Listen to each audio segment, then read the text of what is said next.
श्यामः सर्वे वयं मतः परम् नाचोऽयं न भविष्यामः सर्वे वयं मतः परम्। तो भगवान जो है इस श्लोक में ये बता रहे हैं कि जो जीवात्मा होता है वो क्या है, हमेशा है, हमेशा था और हमेशा रहेगा। बस ये जो मिट्टी का जो शरीर है वो बदलता रहेगा ना। बच्चे खिलौने बनाते हैं, कभी गाय बनाते हैं उससे, कभी शेर बना देते हैं मिट्टी के घर से, तो कभी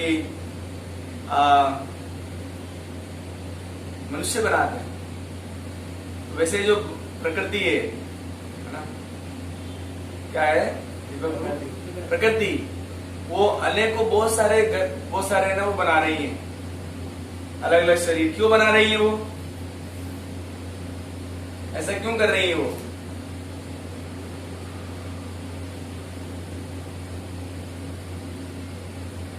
हाँ, ऐसा इसलिए कर रही है क्योंकि हम लोग नालायक बने हुए हैं अभी तक, है ना। वो चाहती नहीं है बनाना, लेकिन हमको हर बार, हर जन्म में हर बार एक नई इच्छा। पर वो यार इस जन्म में कलेक्टर नहीं बना, तो अगले जन्म में कलेक्टर बनने के लिए उसको बनाओ, उसको सही तो कलेक्टर बनाओ पहले, तभी इच्छा पूरी होगी। बोले कलेक्टर बन गया, उसको नेता बनाओ। बोले कलेक्टर बन गया, मेरे को नेता बनना है। क्यों? क्योंकि नेता मेरे को गुम चलाता है। काश में नेता बन जाता तो नेता बना देते अगले जन्म में उसको, लेकिन फिर वही शरीर तो चाहिए। ऐसे हम लोग कई सारे जन्मों में अलग अलग हम शरीर प्राप्त कर रहे हैं, है ना। बहुत सारे शरीर हम लोग प्राप्त कर रहे हैं, करते आए हैं, और हर शरीर में हमें सिर्फ एक ही चीज प्राप्त होती है। क्या प्राप्त होती है? दुख।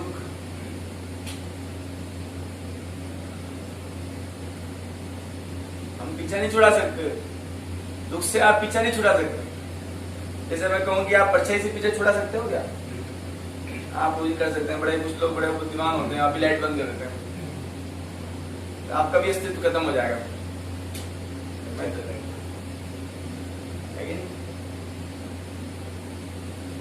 तो जैसे परछाई से आप पीछा नहीं छुड़ा सकते, वैसे ही इस संसार में रहकर आप दुख से आपका पीछा नहीं छुड़ा सकते। तो जीवात्मा जो है वो क्या है? भगवान के अंश है। तो फिर वो यहाँ क्या कर रहा है? जैसे मैं कहूं कि ये शर्मा जी का लड़का है, तो शर्मा जी घर होना चाहिए इसको, ये वर्मा जी यहाँ क्या कर रहा है?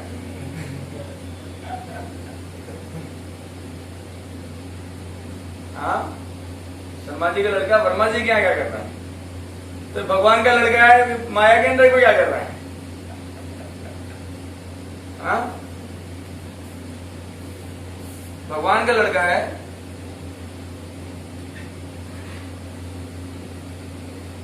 और भगवान का लड़का क्या कर रहा है?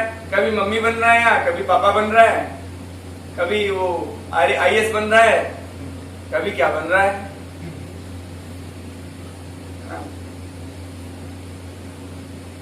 तो बहुत कुछ बनता रहता है वो संसार में, है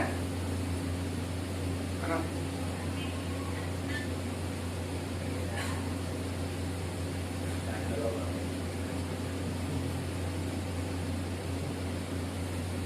क्यों बनता है? क्योंकि उसको क्या करना है? प्रभु बनना है। क्या बनना है? प्रभु। क्यों बनना है उसको प्रभु? क्योंकि वो एंजॉय करना चाहता है। हम प्रभु क्यों बनना चाहते हैं? क्योंकि प्रभु एंजॉय करते हैं, तो मुझे भी एंजॉय करना है।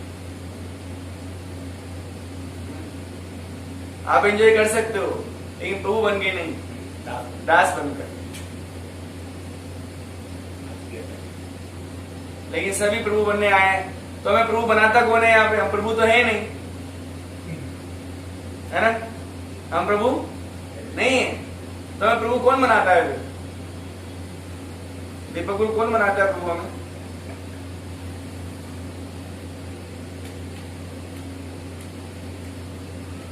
भगवान की माया, भगवान की माया हमें प्रभु बना दी है। तो जो जीवात्मा है वो हमेशा माया में रहता है। अभी मैं ऊपर चर्चा कर रहा था कि इवन शुद्ध भक्त भी माया में रहता है। कैसे? शुद्ध भक्त भी माया में रहता है क्या? हाँ, शुद्ध भक्त भी माया में रहता है। वो आप नहीं बैठ सकते यहाँ पर। आप कुछ भी पढ़ाओगे तो क्या हम पढ़ लेंगे क्या? प्रभुपाद जी ने कहा माया से मुक्त होता है शुद्ध जीव, और आप क्या सिद्धांत पढ़ा रहे हैं यहाँ पर? तो शुद्ध भक्त भी माया में रहता है प्रभु, लेकिन कौन सी माया में? योग माया में। और हम किसके अंदर में रहते हैं? महामाया के अंदर। तो जीवात्मा या तो महामाया के अंदर में रहेगा और अपने आप को प्रभु मानेगा, या फिर जीवात्मा योग माया के अंदर में रहेगा और अपने आप को सेवक मानेगा।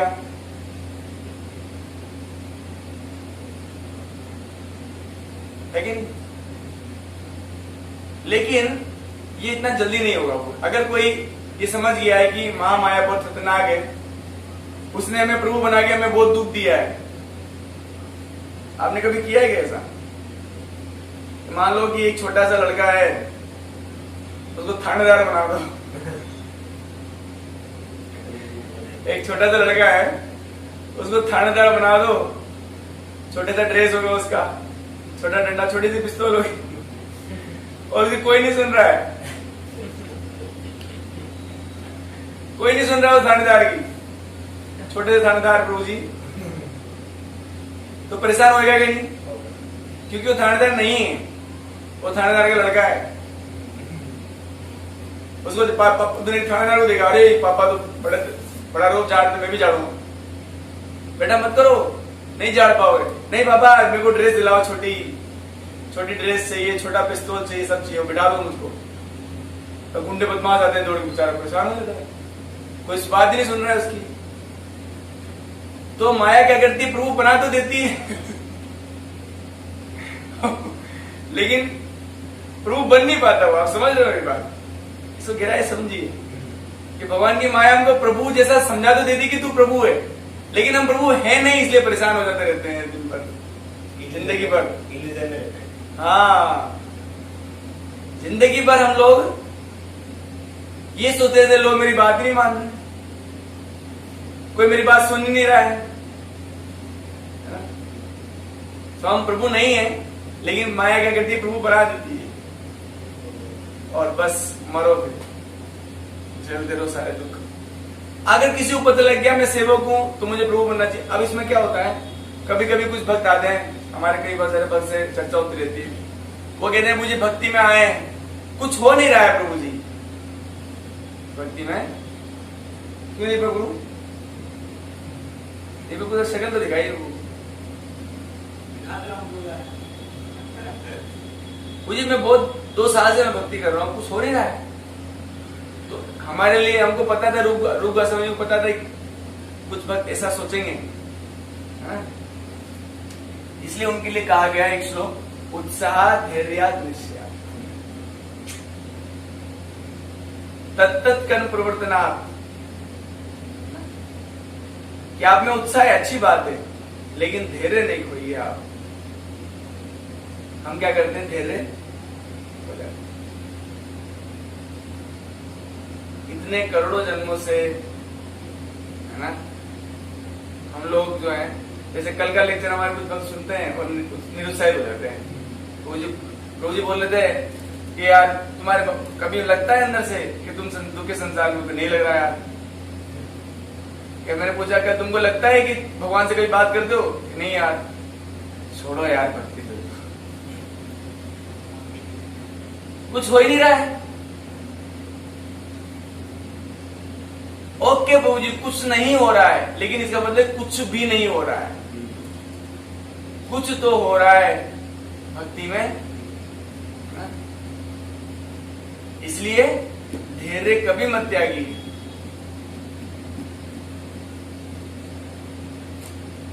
एक इन्होंने भी कहा, ब्रह्मा जी ने एक पद गाया कि कौन व्यक्ति मुक्ति के लायक है। मतलब एक बार परम पूज्य राधानाथ महाराज भी सभी में सुन रहा था ये बात। एक प्रभु जी मेरे को सुना रहे थे।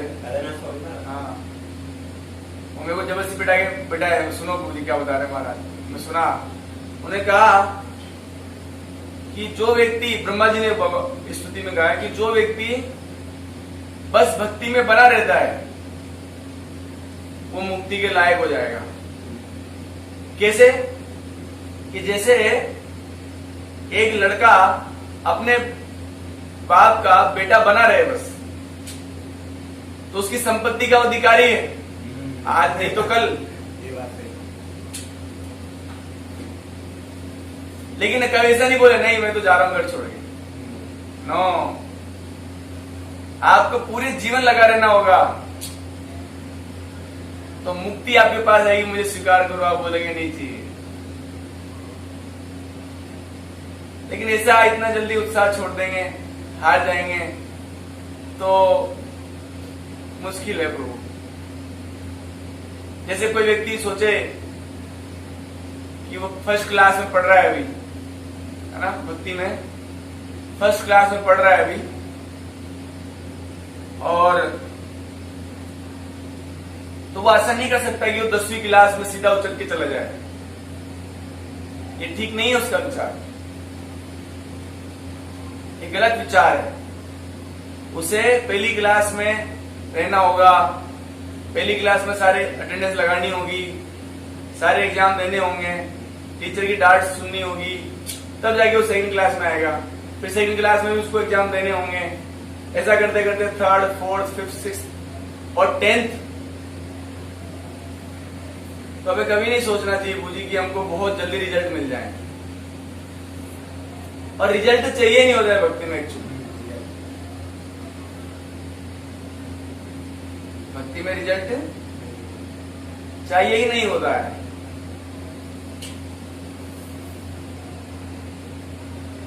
बल्कि भक्ति तो अपने आप में आनंद में वस्तु है, उसमें क्या रिजल्ट चाहना है। बस भगवान को ये प्रार्थना करो प्रभु जो कर रहा हूं करता रहूं, बस ये कभी ना छूट जाए।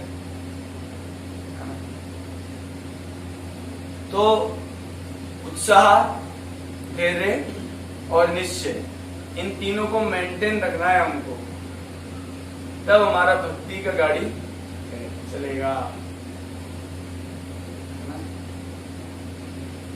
घबराना नहीं है।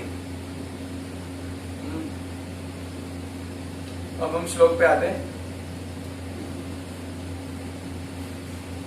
प्रभा जी श्लोक में लिख रहे हैं, यह मायावादी सिद्धांत है कि मुक्ति के बाद आत्मा के आवरण से पृथक होकर,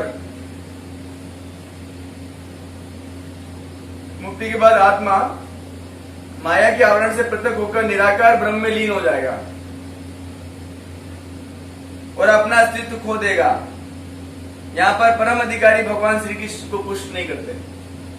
ये श्लोक चिल्ला चिल्ला के बात बोल रहा है, चित्कार कर रहा है ये श्लोक हम सभी के सामने कि भैया मुक्ति के बाद भी जीवात्मा का अस्तित्व बना रहता है। भगवान साहब बोल रहे हैं, ऐसा कभी नहीं था अर्जुन, हम नहीं थे, ऐसा कभी नहीं होगा कि हम नहीं रहेंगे,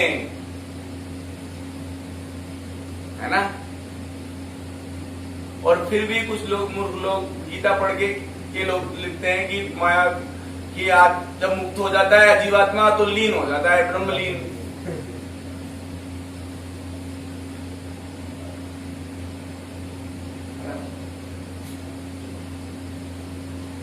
भगवान कम से कम आप ऐसे कहो कि ऐसा आप सोचते हो, लेकिन ऐसा क्यों बोलते हो कि गीता में हमेशा लिखा है, या गीता का रेफरेंस लेके ऐसा बोला है?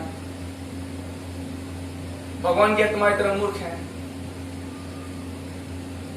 भगवान साहब बता रहे हैं मुक्ति के बाद भी जीवात्मा का अस्तित्व रहता है। आज अगर हमारे पास टाइम हुआ, चलो इसको चर्चा कर ही लेते हैं, है ना। चीज आएगी ये सामने तो इसको चर्चा कर ही लेनी चीज को। कि महाभारत के युद्ध में, है ना, जो लोग थे वो पहले क्या थे और युद्ध में उनकी मृत्यु हो गई, है ना, युद्ध में उनकी मृत्यु हो गई।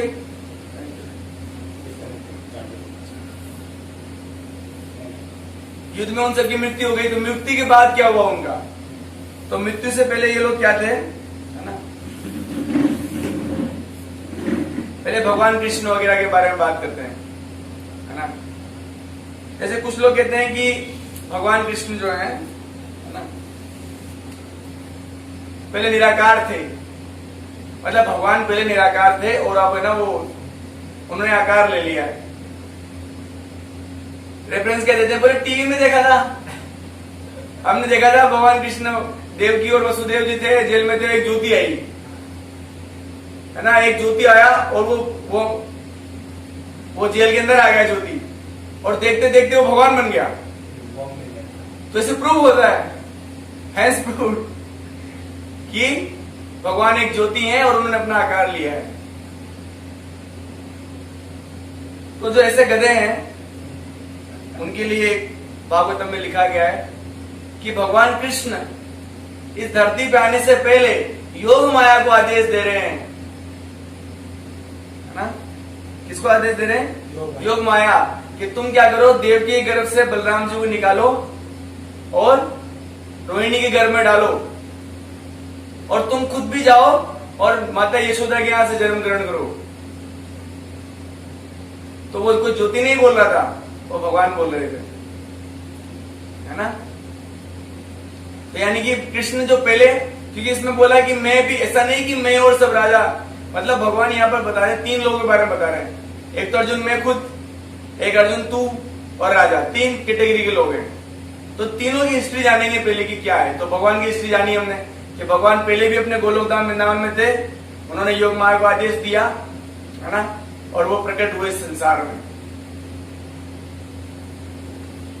उससे पहले बताते हैं कि अर्जुन कौन थे, इस जन्म से पहले कौन थे अर्जुन, है ना?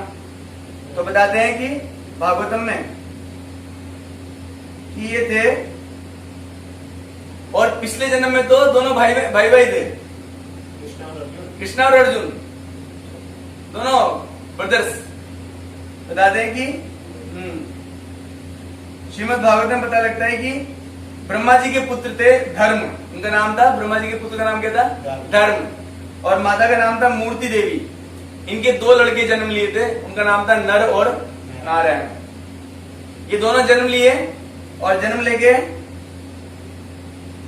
तो उस समय जो घटना घटी उससे चारों तरफ, जैसे भगवान कृष्ण जब जन्म लिए थे तब भी सेम घटना घटी, है ना? भगवान कृष्ण जब जन्म लिए थे तब भी ऐसी घटना घटी, चारों दिशाओं में मंगल होने लगा और सब लोग का मन प्रसन्नचित हो गया अपने आप भगवान के प्रकट होने से, है ना?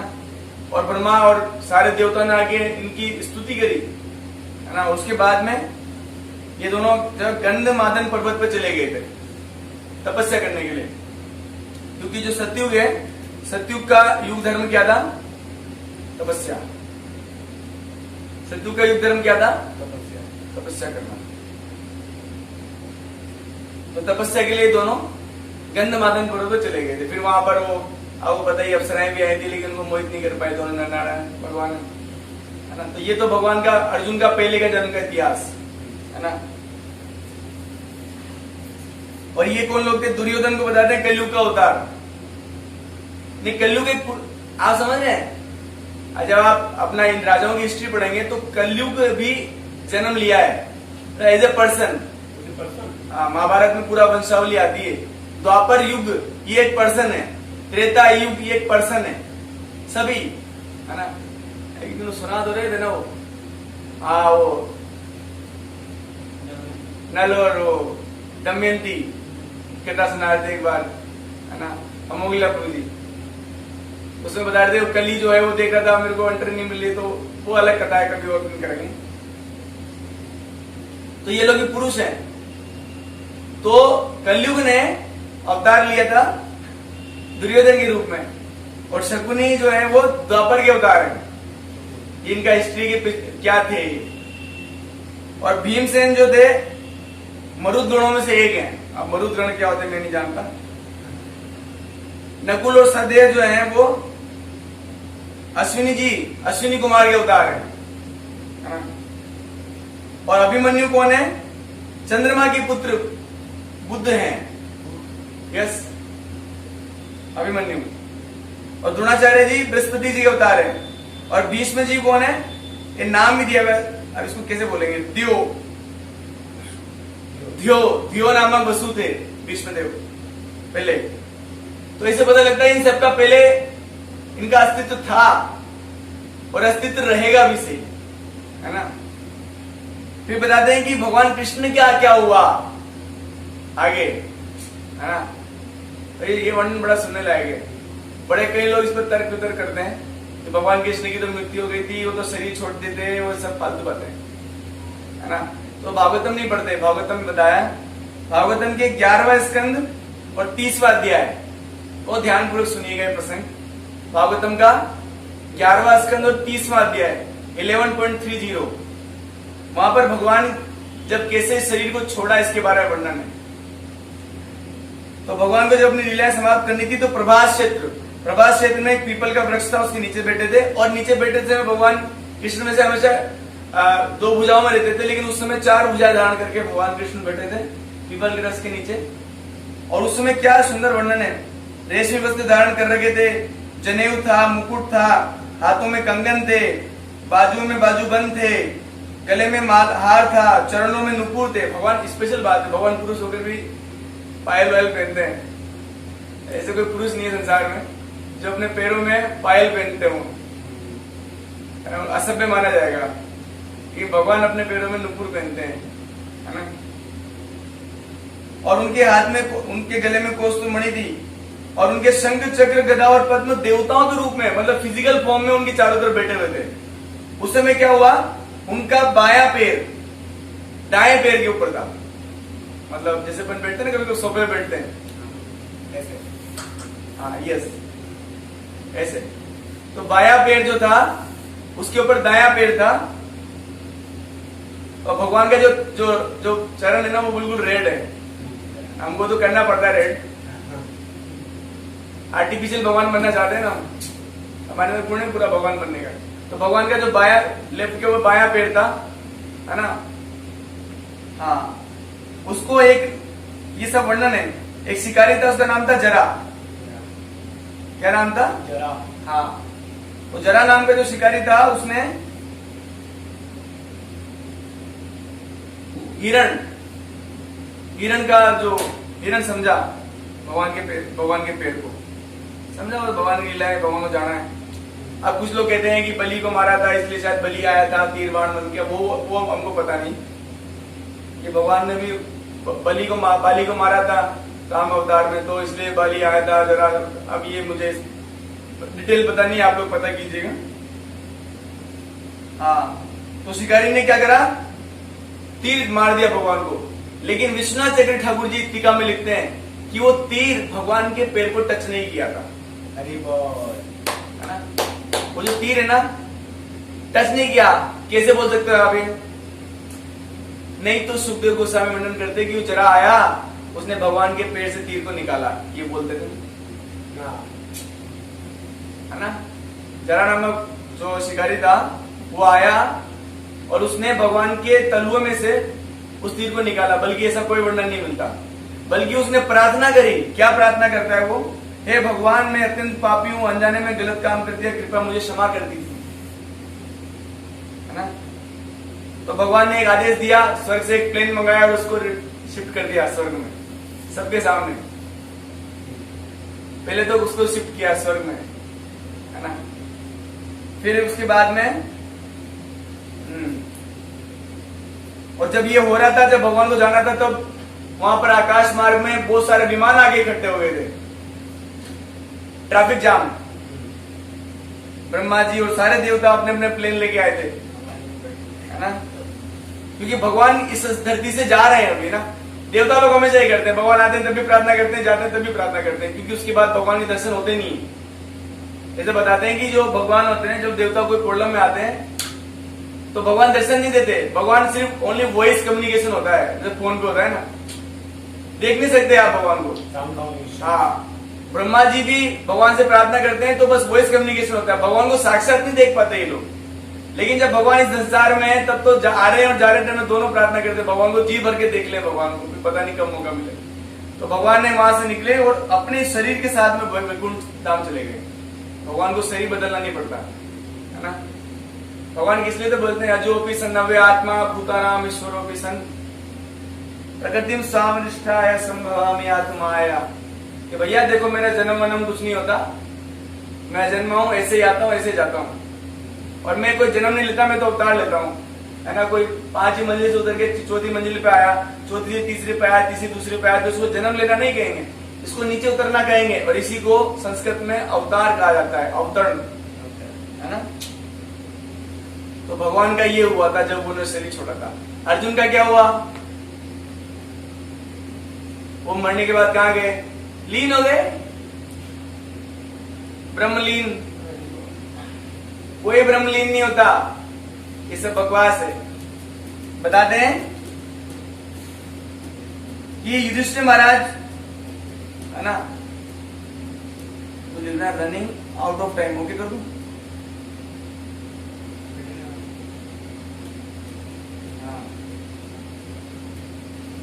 तो जब युधिष्ठिर महाराज स्वर्ग पहुंचे थे, ये लोग पहले निकल लिए थे, सिर्फ युधिष्ठिर महाराज बचे थे जो सशरीर स्वर्ग गए थे, विद हिज बॉडी। युधिष्ठिर महाराज स्वर्ग गए थे, बाकी सब लोग को शरीर छोड़ना पड़ा। तो युधिष्ठिर महाराज जब गए थे तो वहां पर देखा उन्होंने कि अर्जुन जो है वो भगवान कृष्ण के साथ बैठे हुए हैं स्वर्ग में, है ना। ये सब कहां वर्णन मिलता है? महाभारत। और युधिष्ठिर महाराज को आए, उनको वेलकम किया भगवान कृष्ण बलराम, भगवान कृष्ण और अर्जुन ने, दोनों ने, और बहुत प्रसन्न हुए। राजाओं का क्या हुआ? उनकी क्या गति हुई, है ना। सारे यहाँ थे कि दुर्योधन और सारे के सारे जो लोग थे, तो ये महाभारत में वर्णन होता है, ध्यान सुनिएगा कि महाभारत युद्ध के अंत में धृतराष्ट्र वगैरह सब शोक कर रहे थे, माता कुंती ज्यादा शोक कर रही थी, किसके लिए? नो, कर्ण के लिए माता कुंती ज्यादा शोक कर रही थी, और सुभद्रा जी अभिमन्यु के लिए शोक कर रही थी, और सारी विधवाएं अपने पतियों के लिए शोक कर रही थी, पता नहीं कहां चले गए सब। तो उस समय वेद व्यास जी ने उन सबके शोक को दूर करने के लिए, वो सब बेचारे गंगा जी के पास बैठे थे हस्तिनापुर में, तो वेद व्यास ने उनके शोक को दूर करने के लिए जितने भी लोग मरे थे और जितने भी लोग शोक कर रहे थे उनको गंगा जी में से प्रकट करवा दिया। वो सभी आए, और उस समय उनका जो शरीर था वो बहुत दिव्य था, मतलब दुर्योधन था वो दिव्य दुर्योधन था, दुशासन था दिव्य दुशासन था, स्वर्ग से आए हुए थे सारे, है ना। वर्णन आता है सारे 100 के 100 कौरव आए थे, और जितने भी विधवाएं हुई थी जो स्त्रियां, उनके पति भी आए थे। तो उन्होंने फुल नाइट एक दूसरे से बातें चीतें लगाई, गप्पे लगाए, पार्टी हुई, प्रसाद पाया सबने, और उसके बाद में वो वेदव्यास जी के आदेश से सभी लोग जो है वो वापस गंगा जी में प्रवेश कर गए, ये जानने के लिए कि व्यक्ति कभी नहीं मरता। ये मत सोचो कि वो कहीं खत्म हो गए, वो है स्वर्ग में सारे के सारे। उसके बाद में वेदव्यास जी ने कहा कि जो जो स्त्रियां जो विधवा हुई अगर अभी भी चाहती अपने पति के साथ रहना, तो अभी जाओ गंगा जी में डुबकी करो और मर जाओ। हाँ, तो मरना पड़ेगा ना, शरीर छोड़ना पड़ेगा, तभी तो स्वर्ग जाएंगे, इस शरीर को लेके कैसे जाएंगे। तो सारी स्त्रियां जो विधवा थी जाके गंगा जी में प्राण त्याग दिए और अपने पति के लोग चले गए सबके सब। तो ये श्लोक प्रूव करता है इस बात को, है ना। ये श्लोक जो है इस बात को प्रूव करता है कि जीवात्मा पहले भी था, जीवात्मा अभी भी है, जीवात्मा बाद में भी रहेगा। अर्जुन, मैं और तुम और राजा पहले भी थे, अभी भी हैं और आगे भी रहेंगे। इसलिए हम लोग जो समझदार हैं, जो भक्ति कर रहे हैं, उनको अपना जो प्लेस है वो भगवत धाम में पक्का कर देना चाहिए। बोले यार रहना ही है तो भगवत धाम में रहना है, इधर रहना नहीं है। स्वर्ग में रहेंगे, वापस आना पड़ेगा, रहना तो है ही। जीवात्मा को शरीर तो चाहिए चाहिए, है ना। शरीर विहीन तो हो ही नहीं सकता वो, है ना। और कितना टाइम है, तो हम पढ़ेंगे इसको, और जो जो चीजें आएंगी, क्योंकि हम इसको कल तक कंटिन्यू करेंगे। तो जो फोन काटना चाहते हैं कोई प्रॉब्लम नहीं, फोन काट सकते हैं, हम आगे पढ़ेंगे। यहाँ पर श्री कृष्ण स्पष्ट कहते हैं कि भगवान तथा अन्यों का अस्तित्व भविष्य में रहेगा, जिसकी पुष्टि उपनिषदों द्वारा भी होती है। श्री कृष्ण का यह कथन प्रमाणिक है, क्योंकि श्री कृष्ण मायावश नहीं है। श्री कृष्ण मायापति है, मायादास नहीं है हमारी तरह। यदि अस्तित्व तथ्य ना हो तो फिर श्री कृष्ण इतना बल क्यों देते, और वो भी भविष्य के लिए। मायावादी ये तर्क कर सकते हैं कि श्री कृष्ण द्वारा कथित अस्तित्व आध्यात्मिक न होकर भौतिक है ना।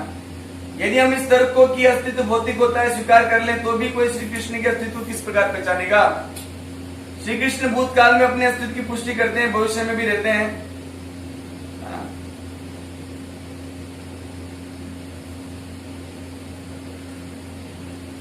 हाँ, एक इंपॉर्टेंट बात जो प्रभुपाद जी तात्पर्य लिखी उसको बताना चाहूंगा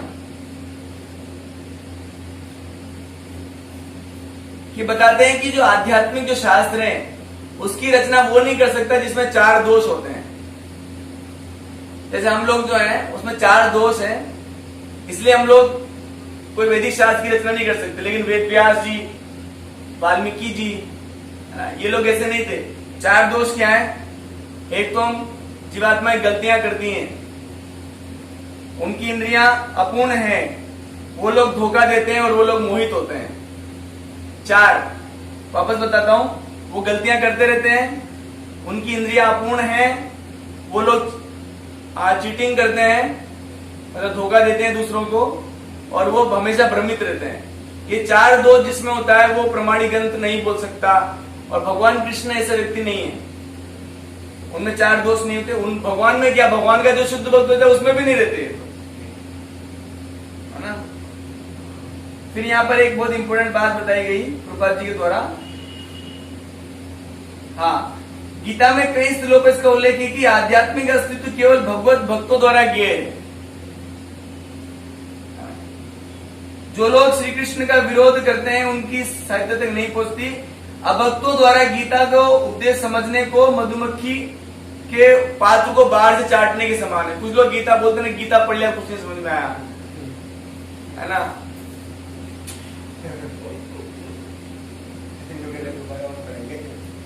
गीता पढ़ लिया लेकिन कुछ समझ में नहीं आया, तो बोल रहे हैं कि तुम जो है ना समझ नहीं सकते।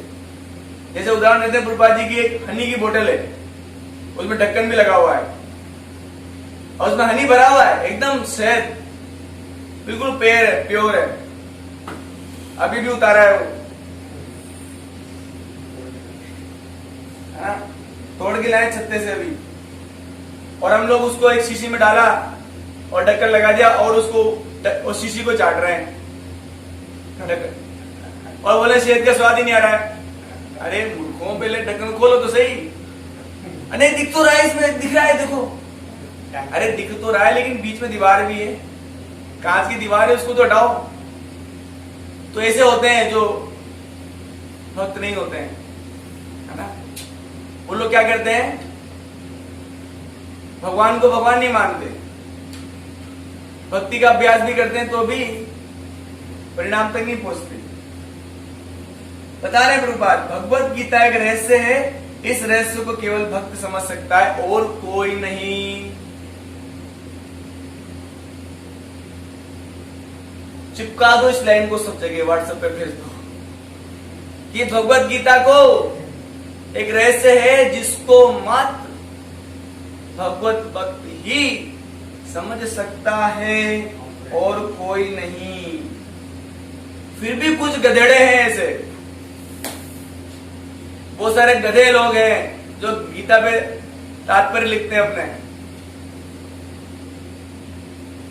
उन गधों को ये भी नहीं समझ में आता है कृष्ण भगवान है, बार बार बोल रहे नहीं भगवान हूं, फिर भी कहीं नहीं बोलेंगे। आप उनकी टीका पढ़ो, इवन कहीं नहीं तो बोलेगा कृष्ण के अंदर कोई है, कृष्ण के अंदर कोई परमात्मा बैठा है, वो बोल रहा है। अरे गधों, तुम्हारे में अगर बुद्धि नहीं है तो क्यों अपनी मूर्खता को प्रदर्शित करते हो? नहीं, हम तो करेंगे, हम गधे हैं। तो ऐसे कैसे गधे जब टीका लेते हैं तो बहुत सारे गधे आकर्षित हो जाते हैं। ओ क्या लिखा है, वाह। बहुत सारे गधे, वाह महाराज जी आपने क्या लिखा, और भक्त बोला है गधे की टीका है, इसको हटाओ यहाँ से। श्री चैतन्य महाप्रभु ने कहा है गधों की टीकाओं को पढ़ने से भक्ति नहीं बनती।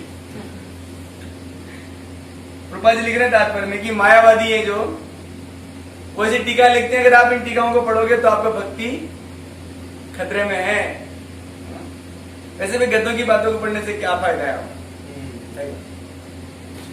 और ऐसे जो गधे हैं जो अपने को गधा मानते भी नहीं, प्रॉब्लम तो यही है। प्रॉब्लम ये नहीं कि वो गधे टीका लिख रहे हैं, लेकिन वो अपने आप गधा मानते नहीं, बड़ा प्रकांड पंडित मानते अपने आप को, है ना। और प्रकाश पंडित मान के कैसे उठता है आंसर, गोल्डन आंसर।